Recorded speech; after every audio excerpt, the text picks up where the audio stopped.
Well, hi, everybody. We are working on the science of impression. Now, I gave you a very um, short program just a little while ago in order to kind of test whether I could speak or not. Um, there are still bumps in my voice, but I will try to offer you something. Um, so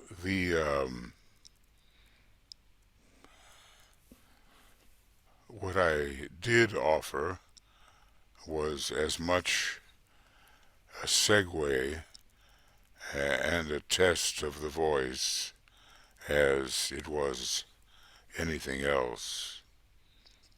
Now, um, I trust that there will be gradual improvement in this condition, but I'll have to keep my voice low um, in order not to have it break up. So, really, we are on, um, let's see, I guess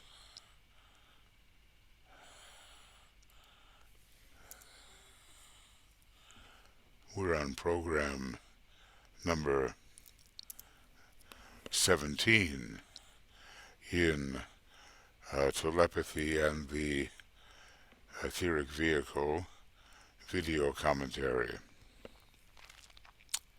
This, my friends, is a difficult book. It is as difficult as Letters on Occult Meditation, which is a book which at first appears easy. Ah, and then you get into it and you see the wealth of material that he has offered. So, the segue here uh, has to do with beginning to study a very broad subject called the science of impression. And basically, he's saying here that the entire subject of telepathic communication can be approached under a more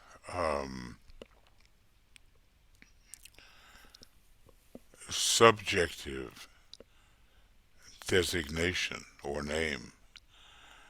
Uh, but let's note what he next says, but one which is interpretive of the more universal and prior stage than that of direct telepathic reception. Now, I'd like to add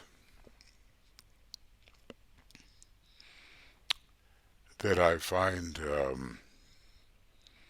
with what little I know,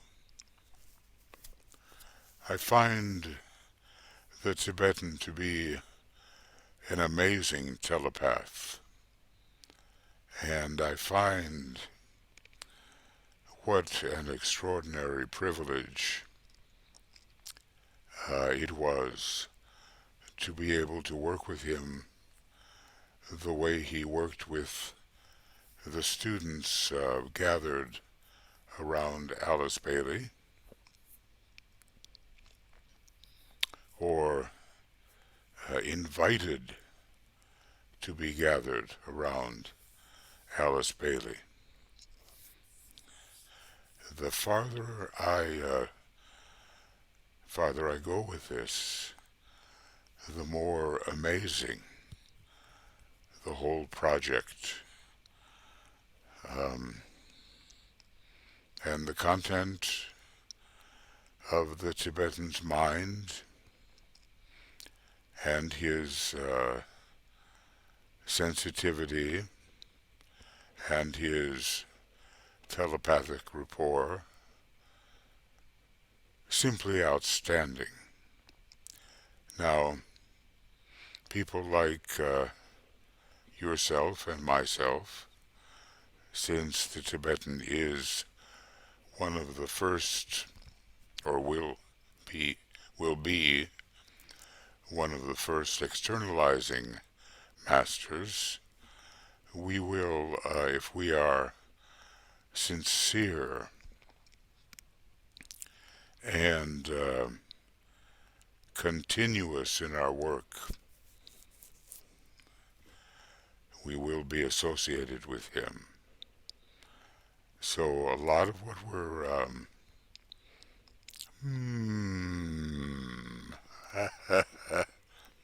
trying to get the bumps out.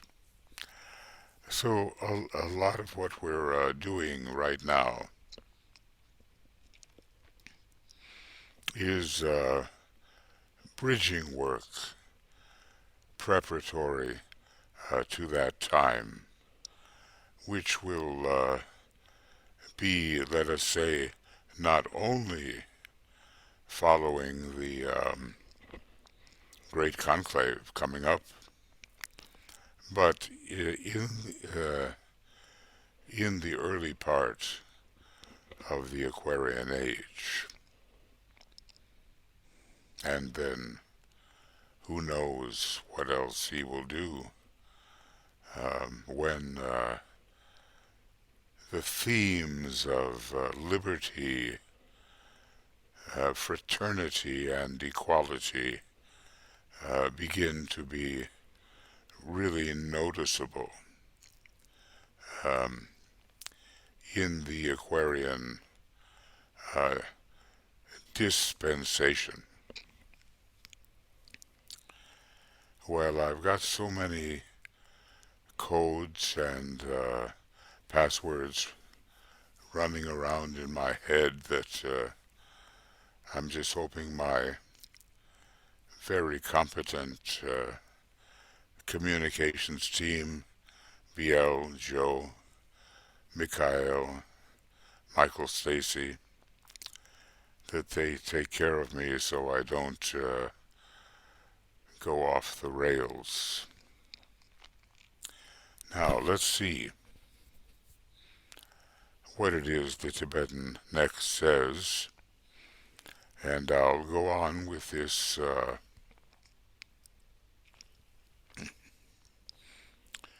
rather low and lugubrious voice, which at least is not splitting up today the way it did yesterday. Okay, now he says, and I do believe this is the beginning of program 17. Program 16 was so short. The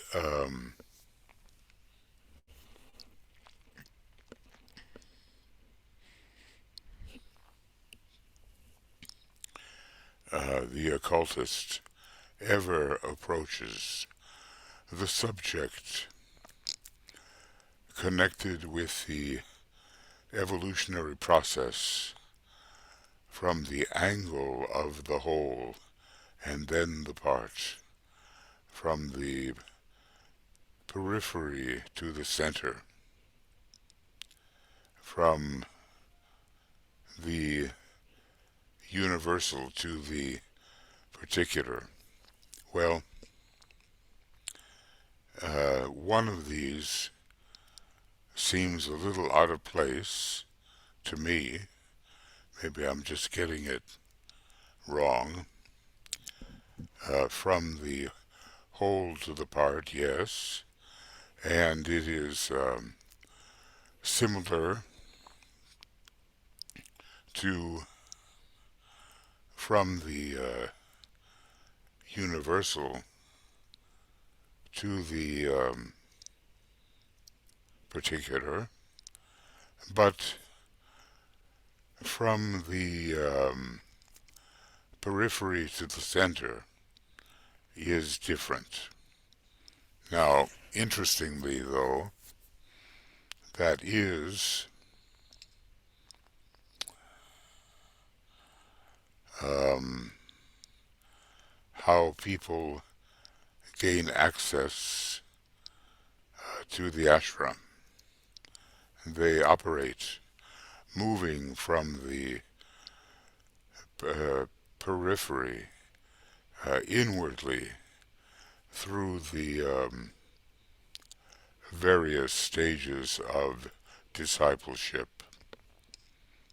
Um, there is a kind of a symbolic writing that deals with pillars and with the alcove and what is hidden behind the pillars and what is seen farther on ahead. Um, as we truly enter the ashram, starting from the fourth stage of discipleship, that of Chela on the thread,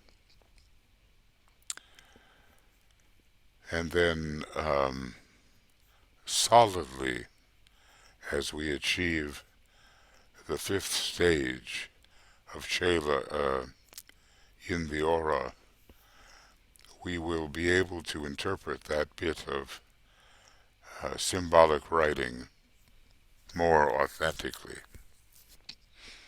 What is our task anyway? Uh, great light is coming forth from the ashram. The master actually is the monadic center of the ashram, and his more advanced chelas, who are all initiates, make that light available to the individual and group who is just beginning to approach the possibility of true inclusion within the ashram. Why would we?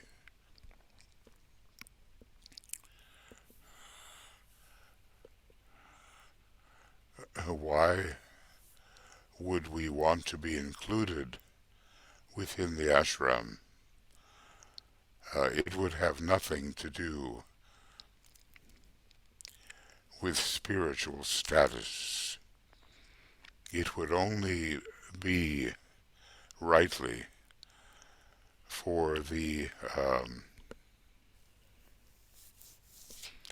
enhancement of our effectiveness to serve the divine plan, which the planetary logos is directing through Sanat Kumara and through Nirmanakayas and through the three great lords of hierarchy, of whom at this time the Christ is one, and the most important, but then how really can you say? Because all three aspects of divinity are required to make the divine plan effective, no matter how small our part may be. Okay, now some interesting things. The Tibetan goes on. Among themselves, the masters do not deal with telepathy as a science warranting consideration, endeavor, and impartation. Okay, well, maybe that comes as a surprise, but it looks like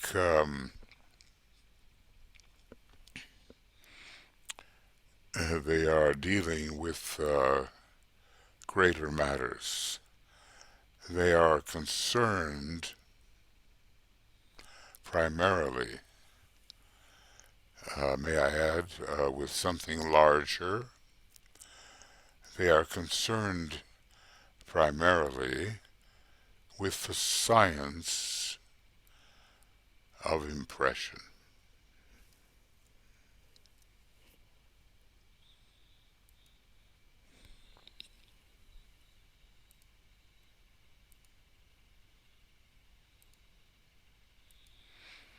And it looks like we are about to take a big step into trying to understand what is this science of impression. Um, Now DK goes on by saying the term most often employed by them is the esoteric equivalent of what the average person means when he says, I have an impression. We have to, may I add, get these analogies as clear as possible. Impression is the subtlest reaction, more or less accurate, to the mental, vibratory mental activity of some other mind or group of minds, of some whole, as its radiatory influence affects the unit or aggregate of units. So let's just imagine this something higher.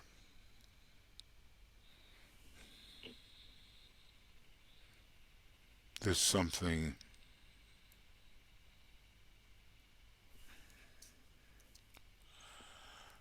higher, which is impressing the masters, and which has or finds an analogy in their impression of us. Now, by that, of course, I don't mean their idea of us. I mean their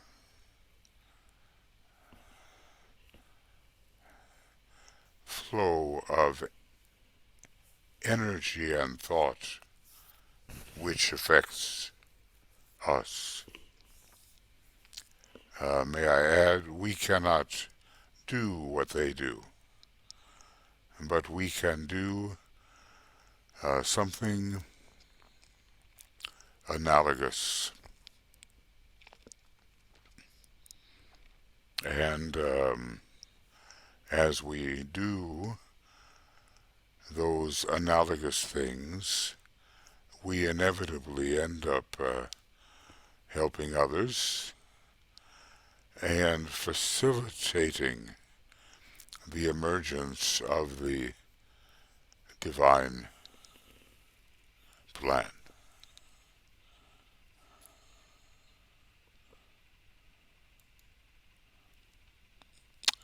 Okay,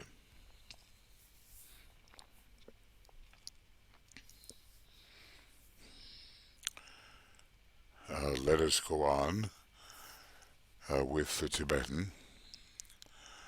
The first stage of correct telepathic reception is ever the registering of an impression.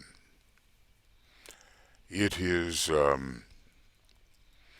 generally vague at the beginning, but as a thought, idea, purpose, or intention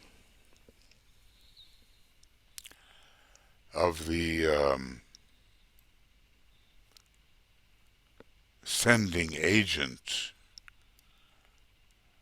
concretizes, it slips into the second stage, which appears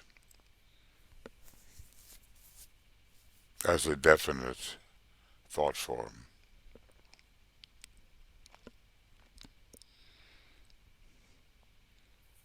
Now, I guess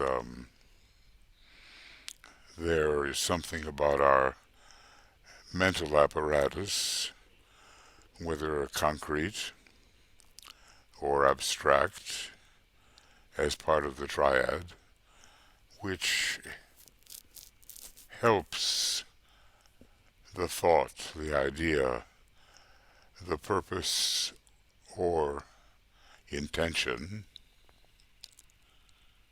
to concretize. Otherwise, it will simply remain a vague something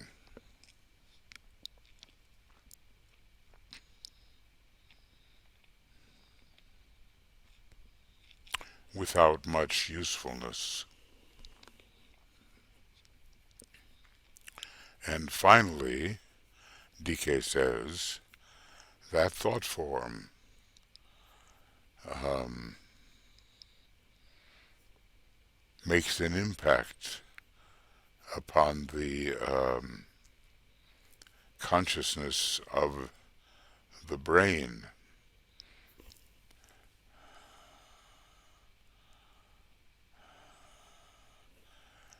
In the location lying just behind the ajna center and consequently in the area of the pituitary body.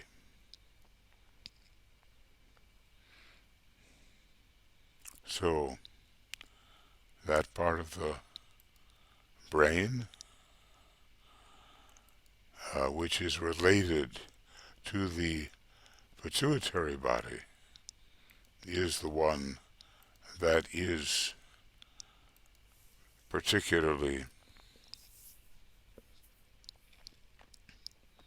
stimulated as the thought form of the impressing agent concretizes. Okay, so now let's look at this and make a note about it. Whatever this sending is, it slips into the second stage, which appears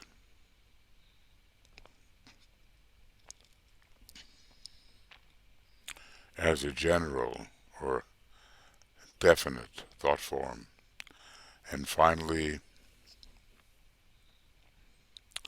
that thought form makes its impact upon the consciousness of the brain in the location lying just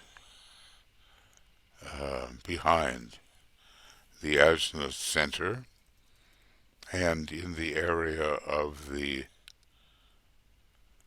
pituitary body. Well, surely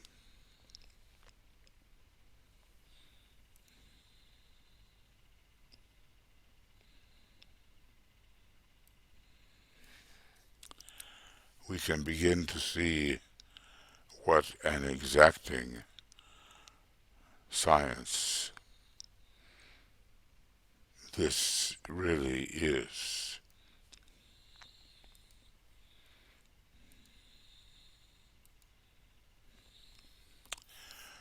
Now, that's not the only place of the appearance of the thought form.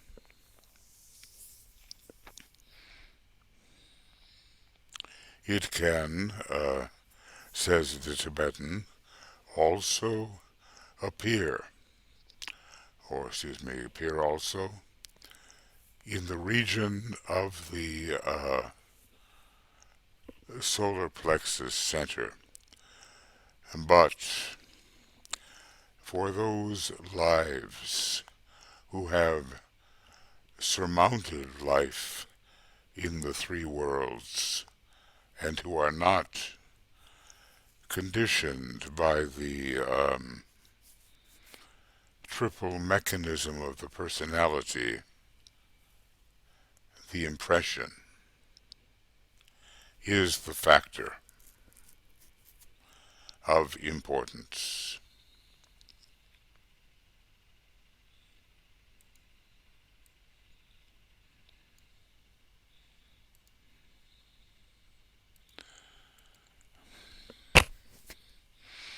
The impression is the factor of importance. Their consciousness, these lives, these higher lives, their consciousness, says the Tibetan, is impressed.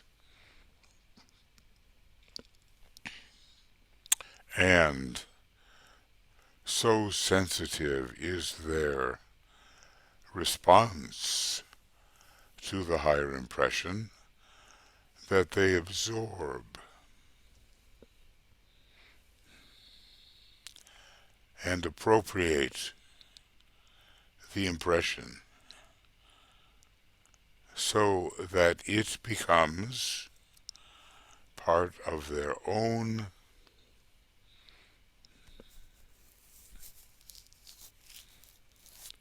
impulsive energy. Now, I wonder if we can fathom what that means.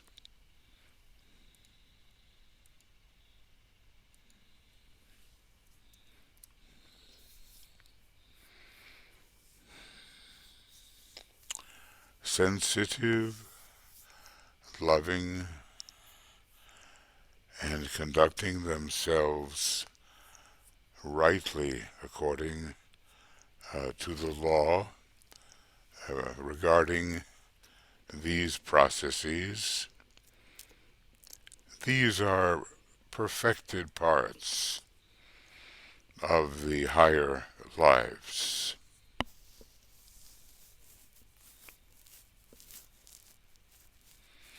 So somehow what they are impressed with is appropriated by them.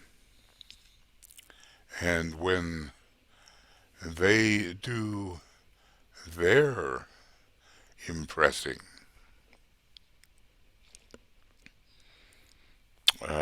these higher impressions become joined to their own um, impulsive energy.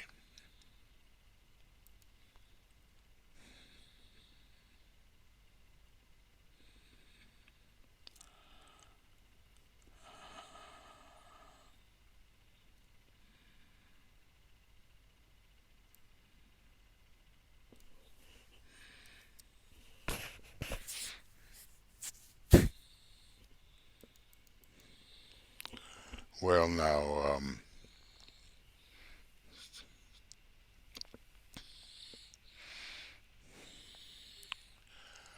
Master DK begins to say the obvious. Oh my.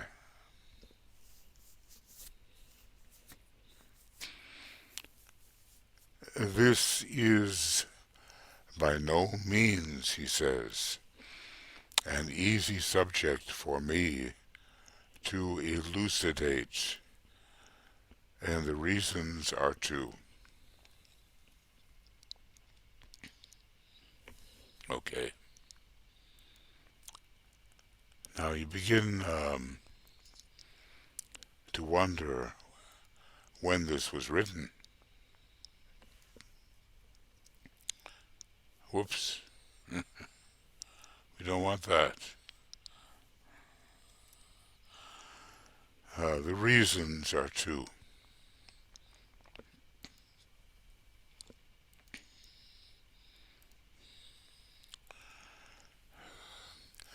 Now I want to pause to say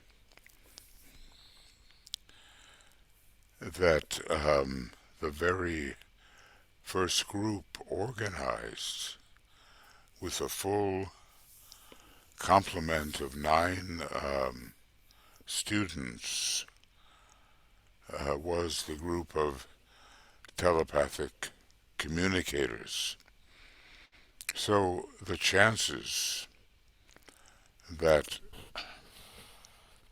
he wrote this fairly early in the process are pretty high. And if those chances are high, then he's not telling us exactly who he is, like I am the master Jual Kul, but he is telling us early on that he is a master. Now later, Alice Bailey left his name on some document, at least one of the names by which he goes, and DK used it as a teaching opportunity. Okay, so this looks like page 42.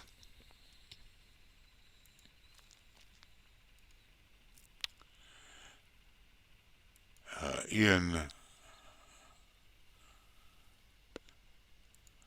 Telepathy and the Etheric Vehicle. Want to kind of see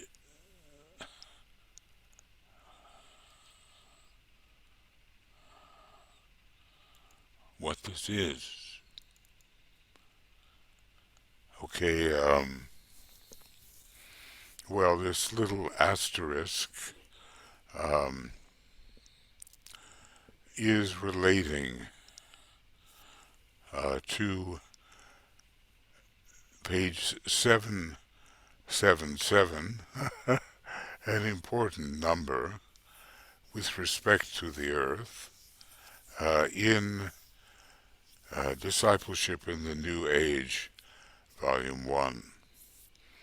So he probably wants us to realize that. Okay. Now, well, it's certainly adding in maybe what I have to say.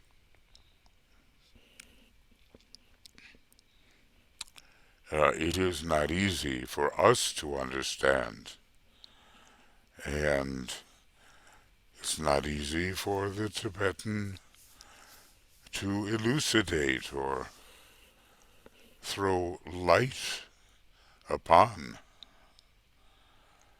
Okay, let's see why. So, point one, the members of the hierarchy, among whom I have the status of master, Dyna 1777, are themselves in process of learning the science of impression. And this they do on the levels of, may I add, the triad, okay? So this they do on the levels of the abstract mind, of the intuition, or of Manas, let's call it higher Manas, and Buddhi. Everybody is learning.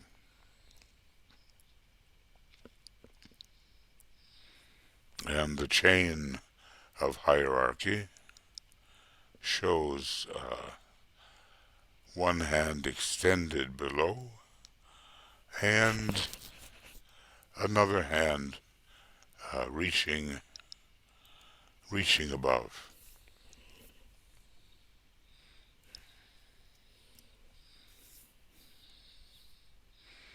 I guess, how do we do that?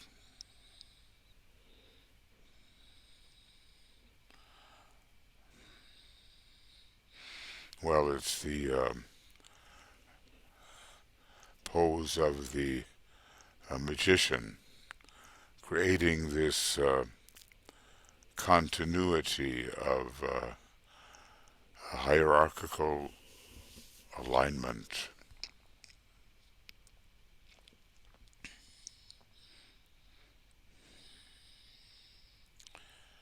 And maybe,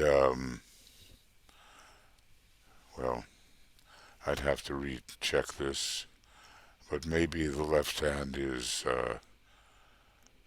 down and the right hand is up. Maybe.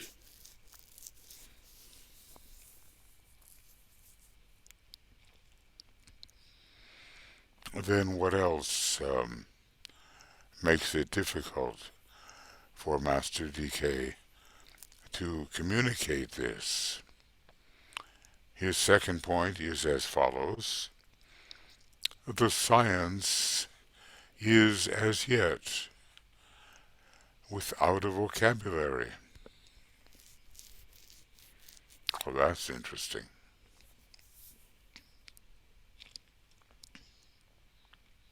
It is not limited by any stage of thought forms, but it is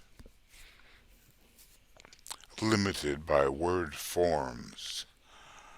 It is difficult, therefore, it is, therefore, a difficult problem for me to pass on any information anent this subtle mode of communication, of which telepathy is in fact but a but an exoteric um, externalization.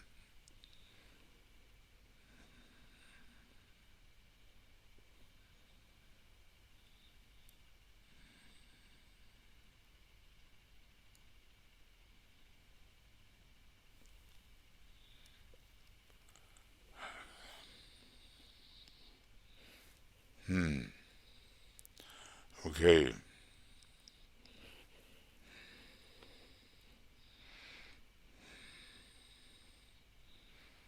so the thought forms are not the limiting factor, but the word forms are the limiting factor. And is it not so that so many times Master Decay is almost, you might say, complaining or protesting about having to use that inelastic tongue that we call the English language.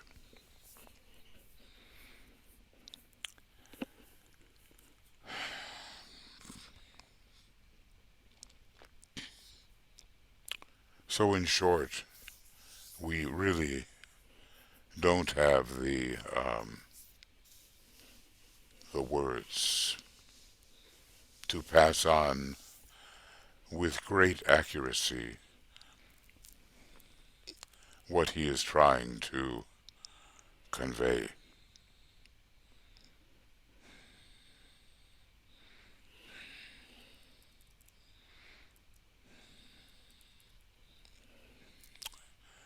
And now, here we have another subject to begin, and I think I will attempt to begin it.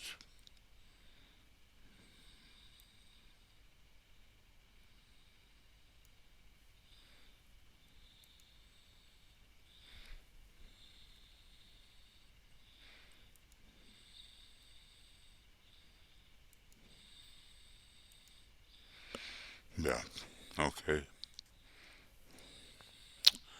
And I will be right back.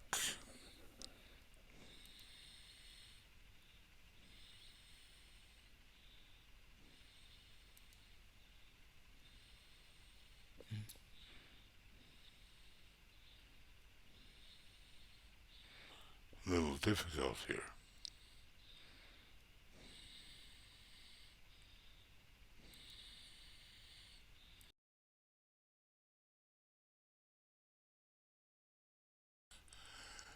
Okay, friends, I'm hoping I have not been muted all this time.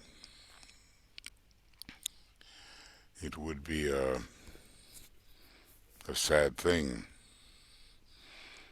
but, well,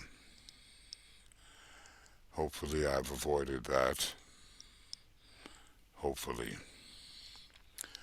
I cannot exactly tell whether I have been or not. But in any case, now I am not. And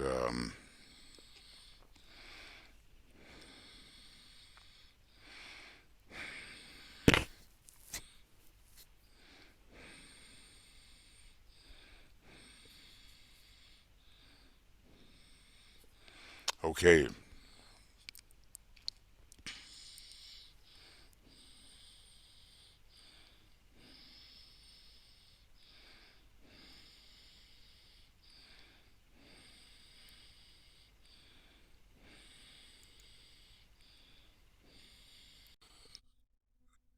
well, I will simply go on hoping for the best, but it will be, given the condition of my voice, a sad thing if I have to do all that over again. There are just so many little things that can go wrong. But anyway, now there is no mute, for sure. And we're looking at what's called sources of impression to the three planetary centers. And it begins on page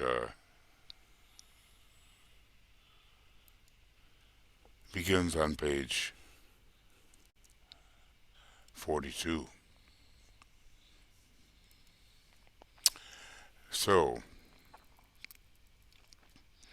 DK tells us impression as an art to be mastered both from the angle of the impressing agent and the impressed recipient is definitely related to the world of ideas. Now, that world of ideas, well, uh, it begins really with the Buddhic plane.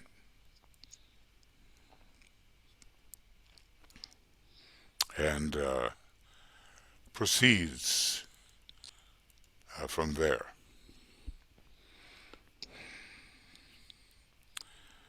Okay. Now, DK goes on. As far as our planetary life is concerned, there are certain great sources of impression, and one or two of them might be noted. You will thus gain some idea of the subtlety of the whole subject, of its close relation to energy impacts, and of its group reception, as differentiated from individual reception, as is the case in any telepathic rapport.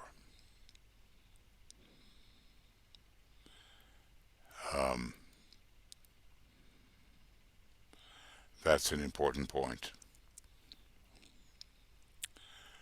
So the science of impression is more universal in its nature. Um,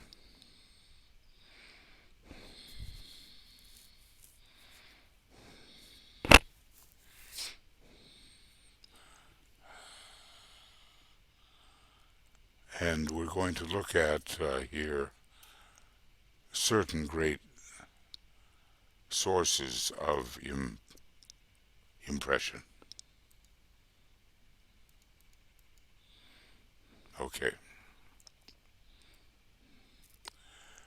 So number one,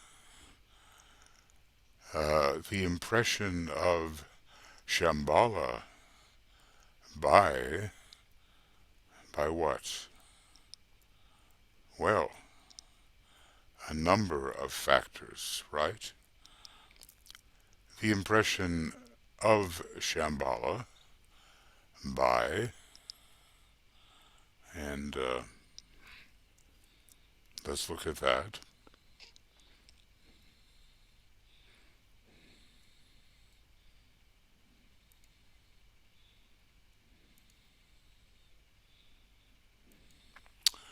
Members of the Great White Lodge on Sirius That's what the Tibetan says. The recipient of this impression are the highest members of what? Let's see. Highest members of the great council, presided over by the Lord of the world. So subtle is this impression that these great lives can only receive it with accuracy when in full joint conference of the entire council, and also after due preparation. Okay.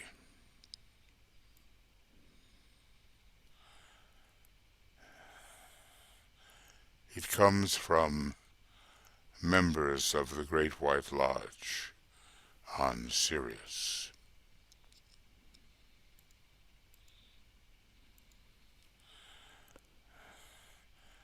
And only, well, this is extraordinary height of impression. Only the highest members of the Great Council and presided over by the Lord of the world. I suppose that includes the Buddhas of activity. So subtle is this impression, DK goes on to say, that these great lives can only receive it with accuracy when in full joint conference and after due preparation.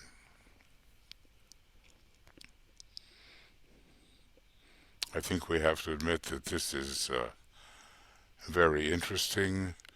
We're talking about the highest gathering on our cosmic etheric physical plane, found on the or within the sea of fire in the logoic plane, or upon the logoic plane. Now what else? Where else does this high impression of Shambhala, where else does it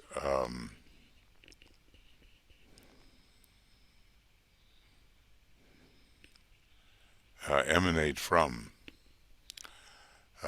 From one or other of the constellations, says the Tibetan, which are at any particular time astrologically en rapport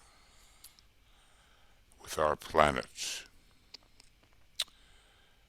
Okay.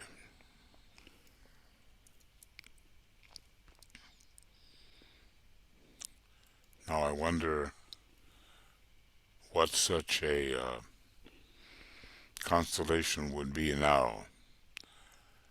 We certainly are moving into the air sign Aquarius and bringing with it the other two air signs of Gemini and Libra, and bringing with all that the attention of the Lords of Liberation.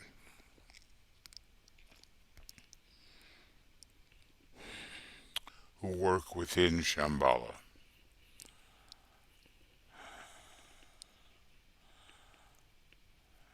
And I wonder, are the Buddhas of activity also involved? Now this type of impression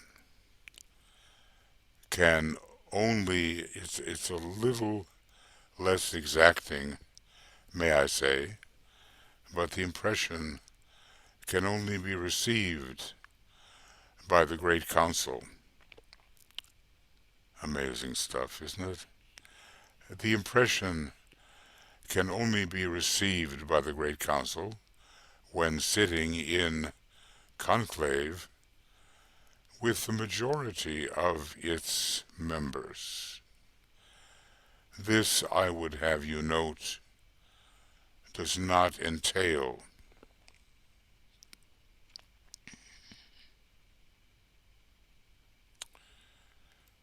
the attendance of the entire council. Now, we do have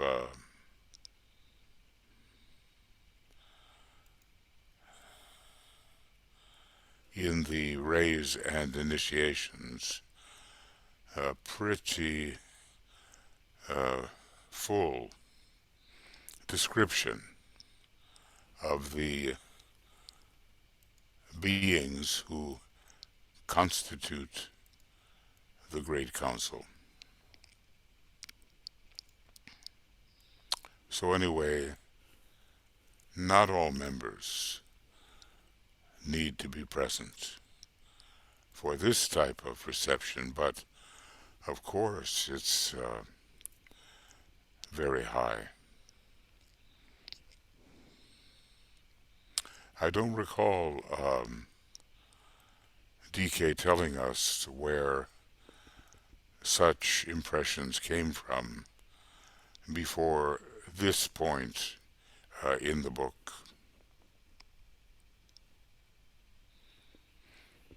Okay.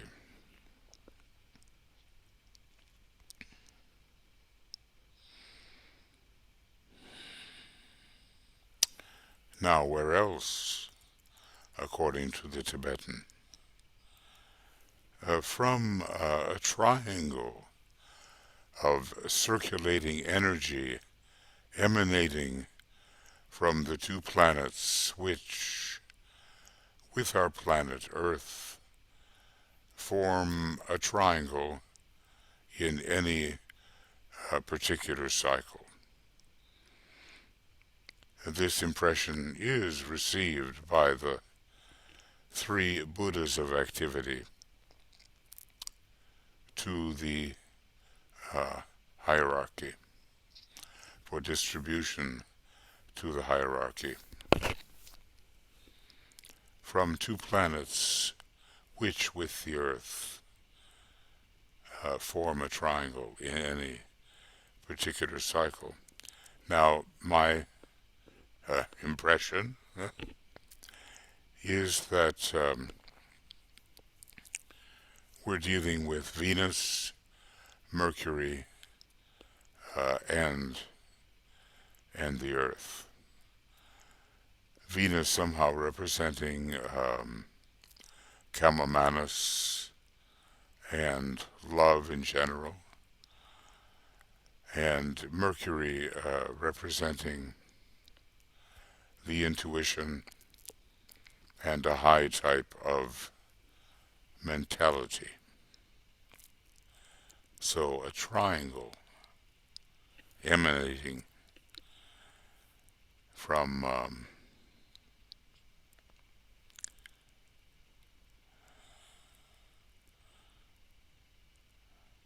three planets, but two of the planets other than the Earth, and then the Earth. Think of it, what the Tibetan knows about these things.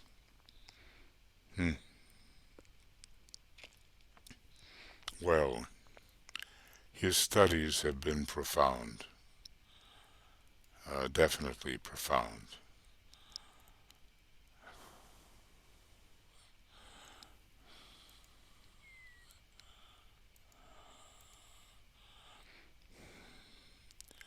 And then the three Buddhas of activity,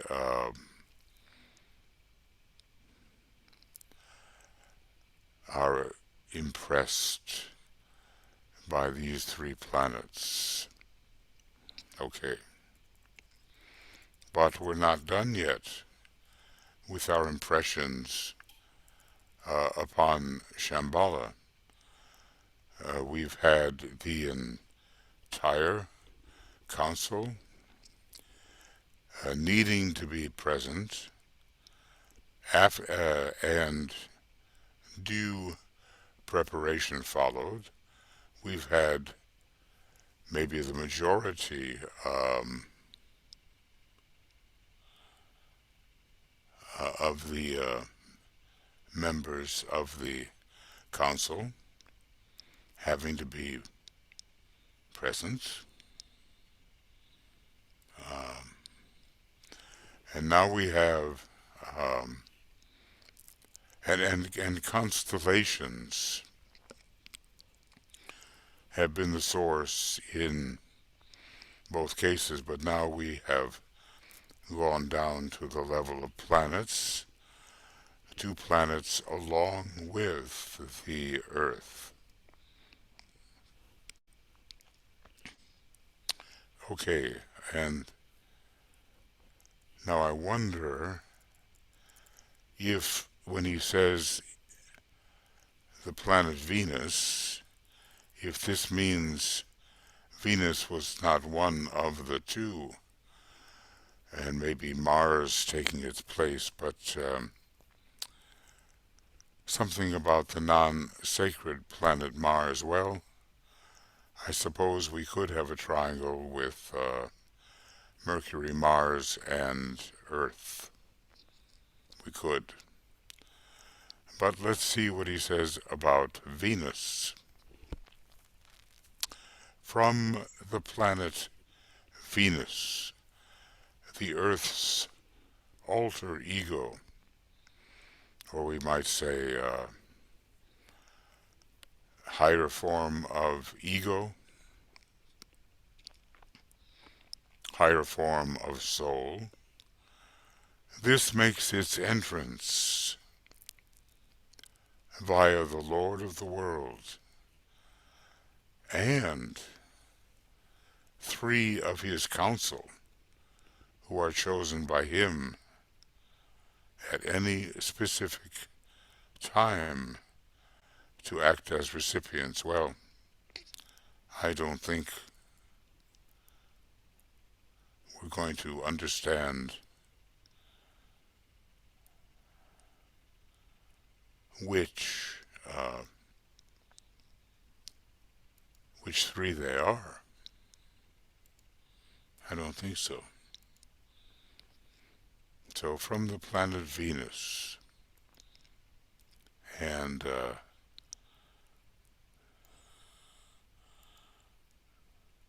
according to the choice of the Lord of the world, well, members of the council, three of them are appropriately chosen by him at any specific time to be recipients.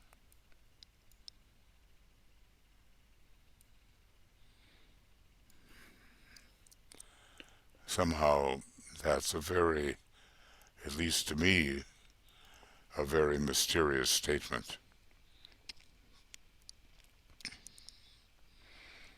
Now, we started this by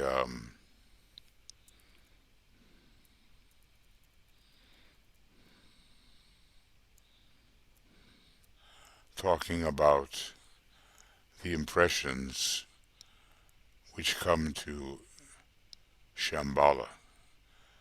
Now, generally speaking, Shambhala is not considered to operate along the Syrian line, or at least the Lord of the world is not considered to operate along that line, but somehow, inevitably, Sirius becomes involved with every um, process of a very high nature upon our planet. Now, I've got to admit there are just mysteries here,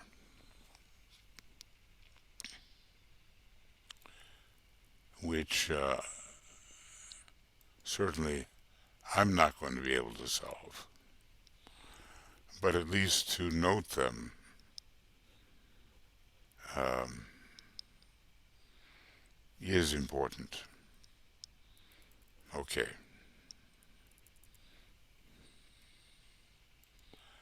Now let's see what else.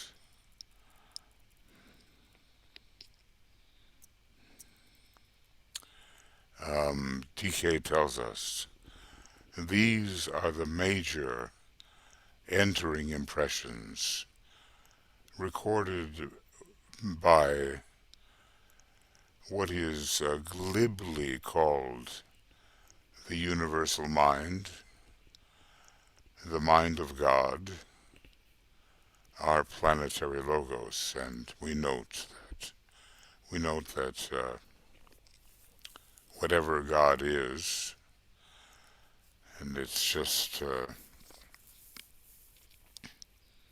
an endless proposition. Our planetary logos is referred to as God. There are, says the Tibetan, other entering impressions, but to them I do not refer, as any reference would be meaningless to you.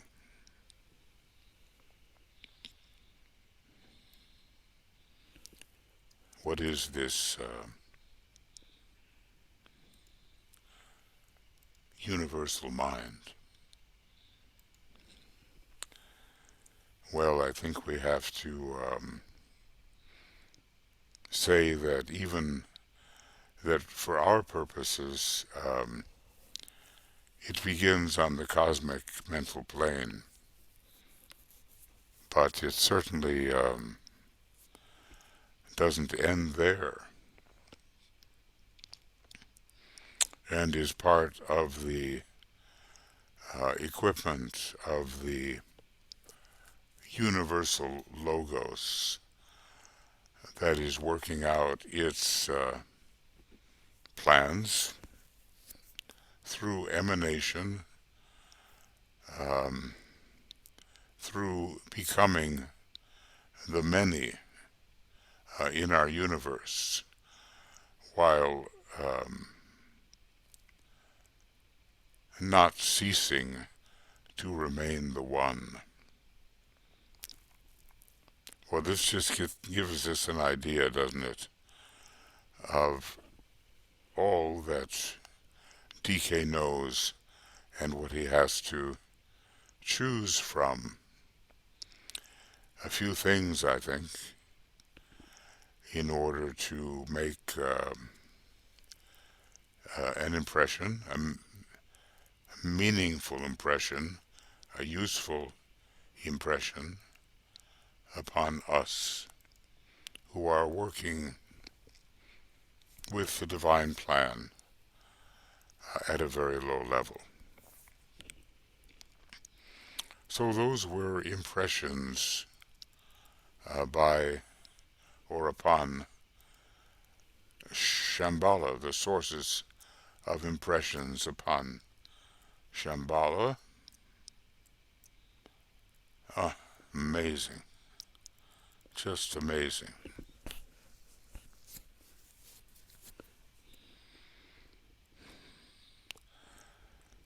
The impression of hierarchy seems to come next,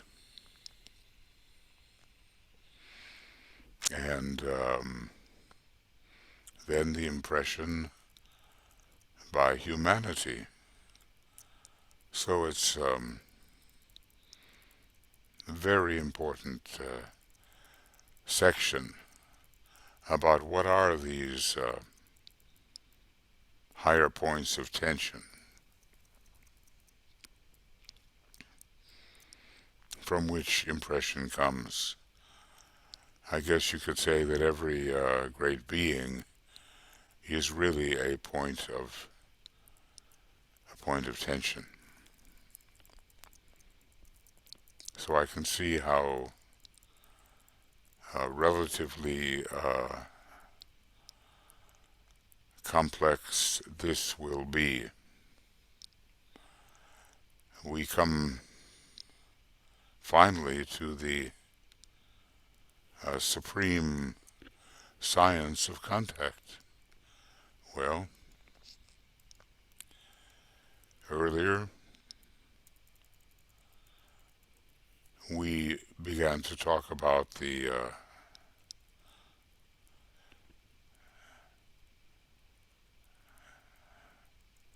think, uh,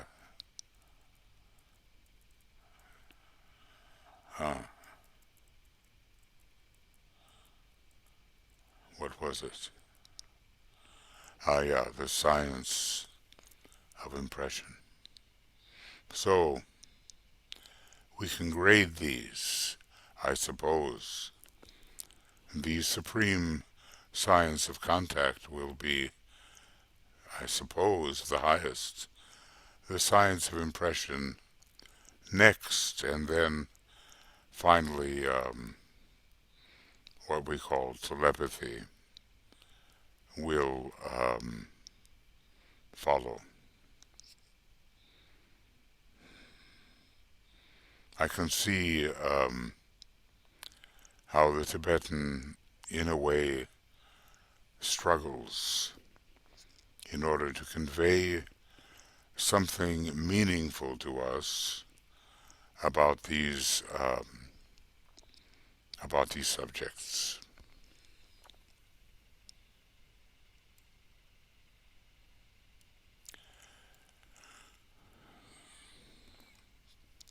They, the masters are learning, and there is no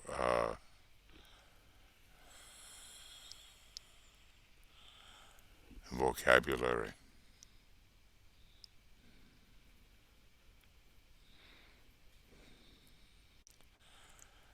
Well, that probably should be sufficient for a program of duration about 1 hour. However, I'm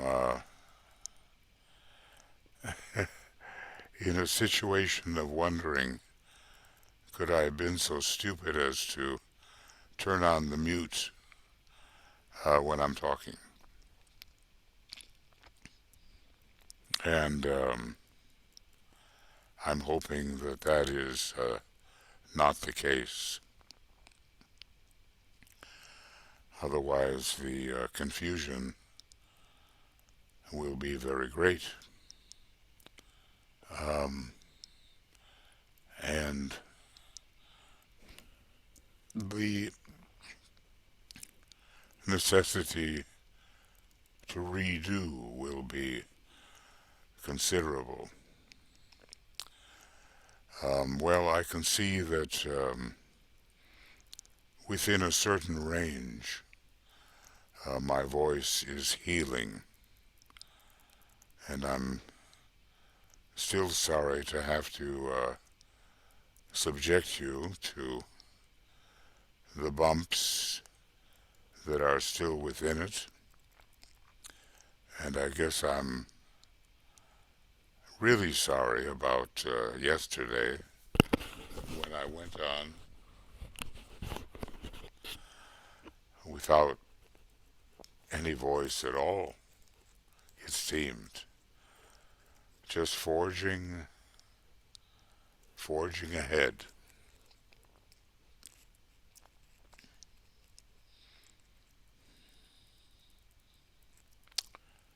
Whether that was wise or not particularly wise, But I think that together um, yeah, this is program 17, and it's taken us to page 43. Not a lot of pages covered, but given the difficulties that even Master DK experiences, we cannot be um, too ambitious.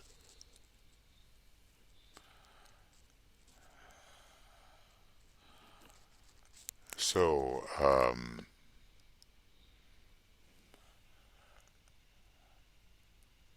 our work has been on 30 and 31 on this October, between times, October 21st.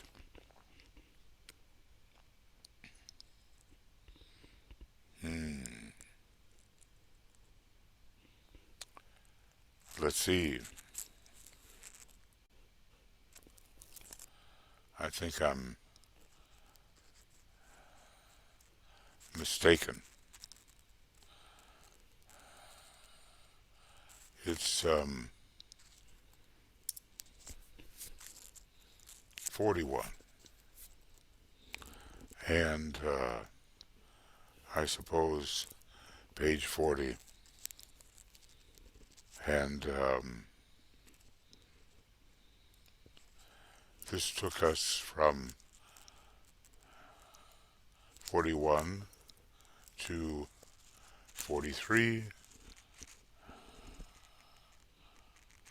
Let's see.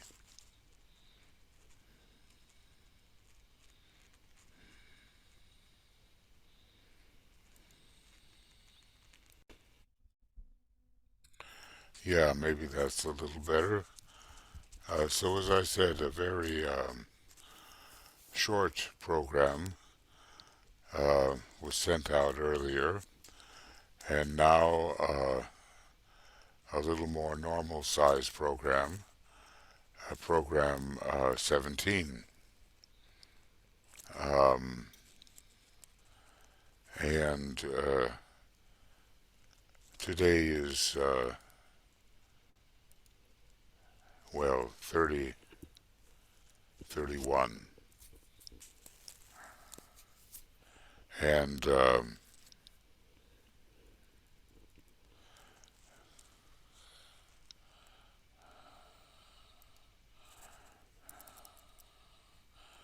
I think there we have a beginning at page 41. Now let's see where I will put this.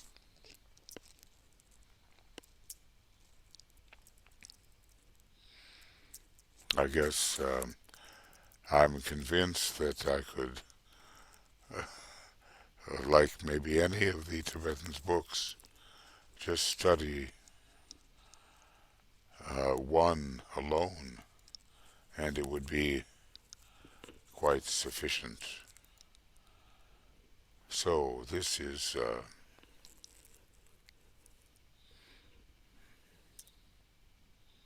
whoop,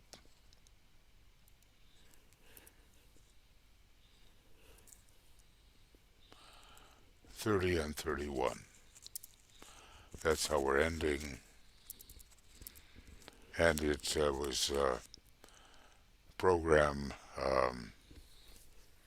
17, and it took us starting from 41 and going to 43. Now the next program will be program 18,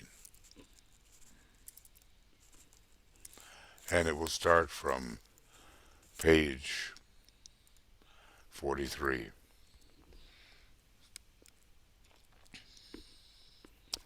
I have the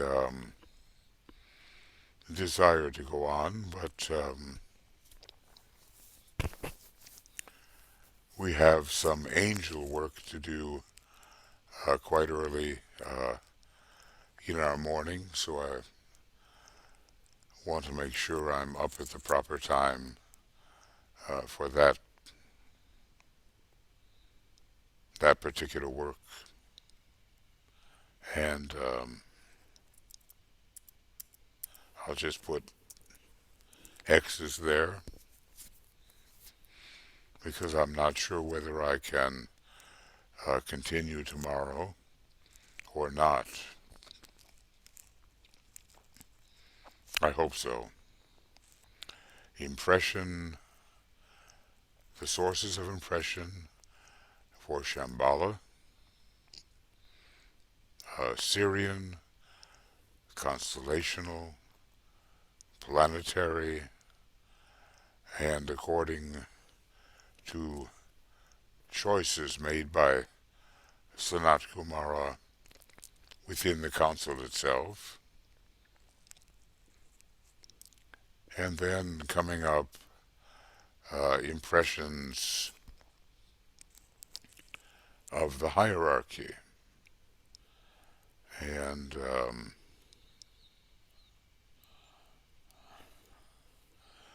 well, I'll put that in. I'll put that in that color, which is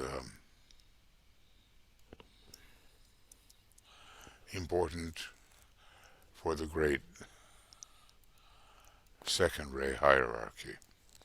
And then we'll get to eventually where impressions will come from when dealing with impression of humanity. And I will use the green color for humanity. There are different colors one can use, of course. And hopefully, if I learn how to rest this throat, it won't be long before it is healed. That is my goal, obviously, because it's so painful to submit you to the ungodly types of sounds which were emanating even last night as a result of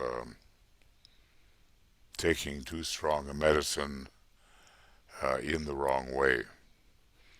That's a double whammy, you know. Okay, friends, well, my hope is that all of this is recorded, and I'll sign off now on behalf of Tuya and myself and BL and Joe and Michael Crow and Harold and Michael Stacy and all who are helping to post these books and other programs. And, well, there are others involved, but when it comes conference time, we will, they will come into the picture. So, as difficult as it is for DK, let's hope he has conveyed something to us that we can absorb. I think we have to admit that this is a very interesting section. I mean, we've always wondered who or what are the high lives from which lives that we consider high are receiving impression. And now the science of impression is under study, and the supreme science of contact will see whether there's anything more supreme than that. So, um, all the best, and we'll be talking to you as soon as may be possible.